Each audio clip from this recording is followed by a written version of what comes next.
Hello everyone, welcome back to Glorious English Coaching by Anshula. Today we are going to discuss the uses of would have. Let's first discuss the structure. सबसे पहले हम structure देख लेते हैं. would have, क्योंकि इसके पास have है तो हम verb का थर्ड फॉर्म यूज़ करेंगे, past participle form. So would have plus verb's third form. And starting will be done with the subject, और starting में हम subject यूज़ करेंगे would have, उसके बाद verb का थर्ड फॉर्म रहेगा. Let's discuss the situations now. अब हम सिचुएशंस देखते हैं कहाँ कहाँ पर वुड हैव का यूज़ होता है. सबसे पहले पास्ट की अनरियल सिचुएशन में. अनरियल क्योंकि वह चीज़ हुई नहीं. Example, if I had studied harder I would have pass the exam.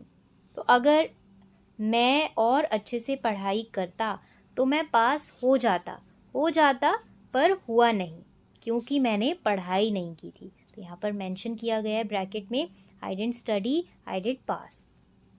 तो ये पास्ट की सिचुएशन थी. पास्ट में ऐसा हुआ कि मैंने पढ़ाई नहीं करी, अच्छे से नहीं करी और इसलिए मैं पास नहीं हुआ. Next is she would have helped you if you had asked. वह तुम्हारी मदद करती अगर तुम उससे बोलते. तो तुमने बोला नहीं और उसने मदद नहीं की. तो इस केस में हम वुड हैव का यूज़ करते हैं, यानी कि पास्ट की अनरियल सिचुएशन में जब कोई चीज़ नहीं हुई हो. Next, regret.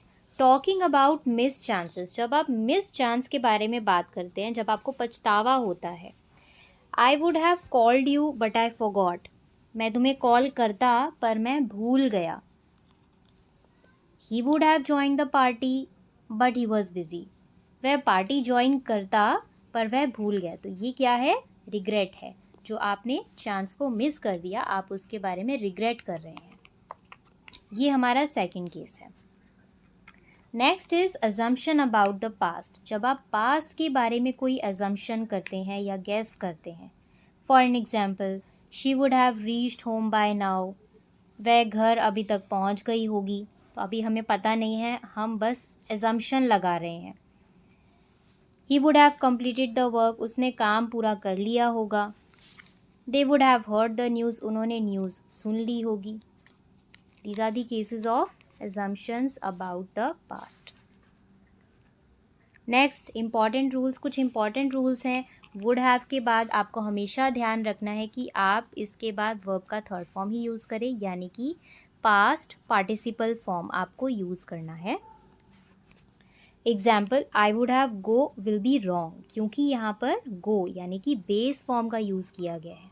It will be I would have gone in this case. She would have finish is wrong. She would have finished. वह फिनिश करती. She would have finished. So it is the verbs third form. Quick comparison. Now you may be confused between would and would have. हो सकता है आपके mind में एक confusion हो कि वुड और वुड हैव कहाँ कहाँ यूज़ होते हैं. Would is use to talk about imaginary present और फ्यूचर. वुड का यूज़ हम इमेजनरी प्रेजेंट या फ्यूचर के लिए करते हैं. Example, if I had money I would buy a car. अगर मेरे पास पैसे होते, यानी कि ये कम्प्लीटली इमेजनरी सिचुएशन है जो कि प्रेजेंट या फ्यूचर के बारे में. अगर पैसे होते तो मैं कार खरीदता. और अगर मैं इसे पास्ट में लूँ, यानी कि imaginary past, if I had money I would have bought a car.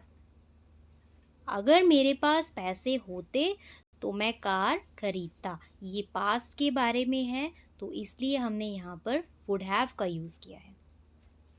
So this is imaginary present or future and this is imaginary past.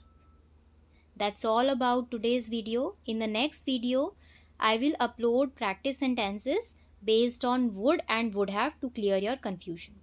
See you in the next video. Bye-bye.